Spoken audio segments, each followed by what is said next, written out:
My name is Maria Elena Bergoglio. You may know my brother as Pope Francis, but before the vestments, before the Vatican, before the world knew his name, he was just Jorge to me. We grew up in a small brick house tucked between dusty streets in Flores, Buenos Aires. The walls were thin, but our laughter was loud. The food was simple, but our hearts were full.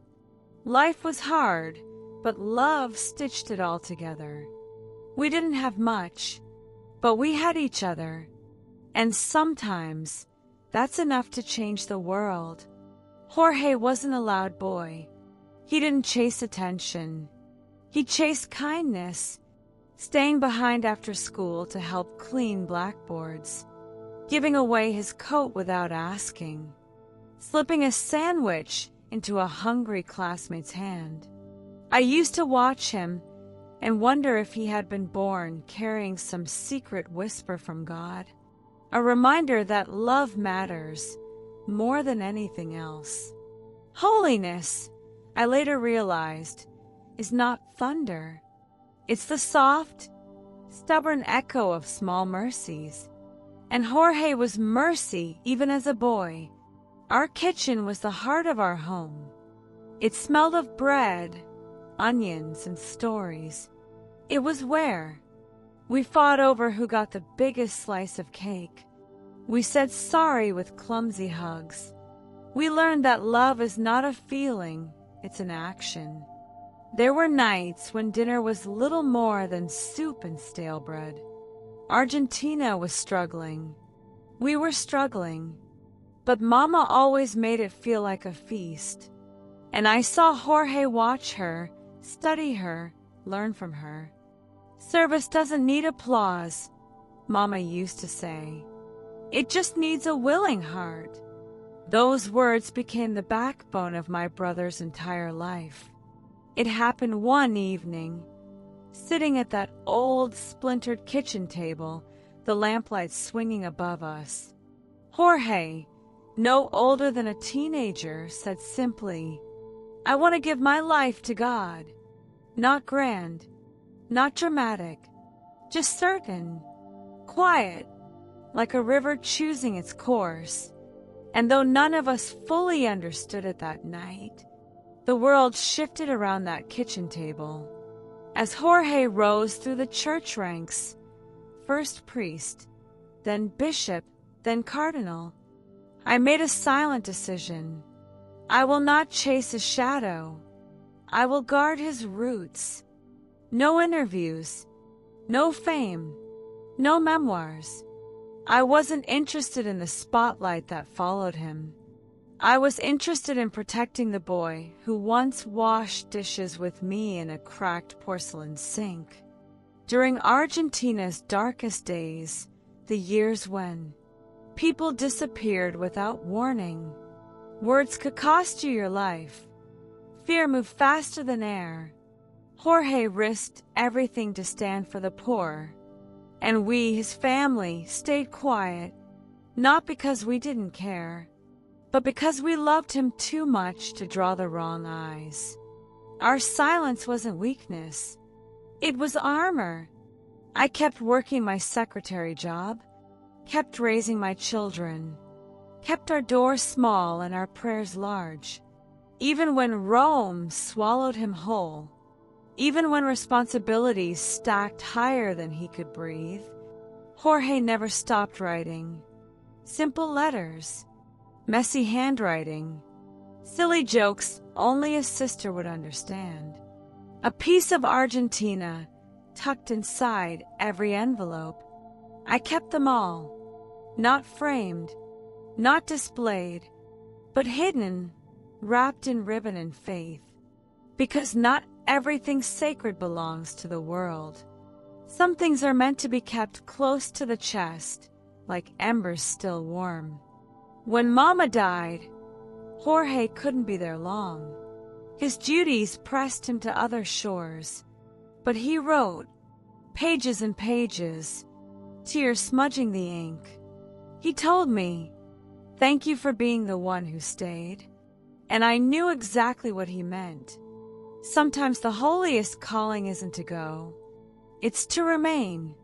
One day, a different kind of letter arrived, heavier, sadder, filled with words about feeling the weight of a church growing heavier on his shoulders. "The world is turning a page," he wrote. "I don't know what's coming, but I trust the author." I folded that letter carefully, knowing in my bones the world was about to meet my brother, but they would never truly know him like I did. I was peeling potatoes when my neighbor banged on my door, breathless. "Maria Elena, the conclave, the smoke, it's white." I dropped the knife. Somewhere, across oceans, men in crimson robes were casting their votes. I knew my brother's name had been whispered for years, but I also knew Jorge. He didn't want power. He didn't crave titles. He once told me, "The highest place is always the foot of the cross." So I shook my head. "It won't be him," I said aloud. "He doesn't belong there." But God had other plans. I watched on our tiny television, the kind with cracked buttons. The doors opened. The announcement rang out. "Habemus Papam, Jorge Mario Bergoglio." I dropped to my knees. I wept, not from pride, but from heartbreak, because at that moment I knew he would never truly be mine again. The world had claimed him. In the days that followed, journalists camped outside my street. Friends brought cakes and flowers. Politicians sent letters. They wanted interviews. They wanted stories. They wanted glimpses of the boy who became the Pope. And I smiled politely. I thanked them for their kindness. But inside, I clutched the truth. Jorge was not a headline.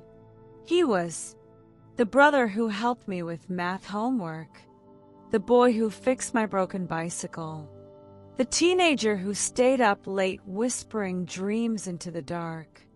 And no matter how many cameras flashed, that was the Jorge I chose to remember. Over the years, as I watched him kiss the feet of prisoners, embrace lepers, speak uncomfortable truths to the powerful, I saw his joy, but I also saw the weight, the loneliness that comes from carrying a church, a world, a hope too big for any one man. Sometimes I wished I could reach through the television screen and simply hug him. No titles, no applause, just as a sister hugs her brother. In one of his last letters to me, Jorge wrote, "If I could leave the world one thing, it would not be a doctrine. It would be a table large enough for every sinner to sit without fear. Tell them, Maria Elena, tell them holiness isn't noise. It's compassion in motion." He knew I would protect his truest legacy, not his titles, not his fame, but his love. If you remember anything about Jorge, about Pope Francis, remember this. He was not great because he wore white robes. He was great because he loved with dirty hands. He didn't build his faith on being untouchable. He built it by touching the wounded.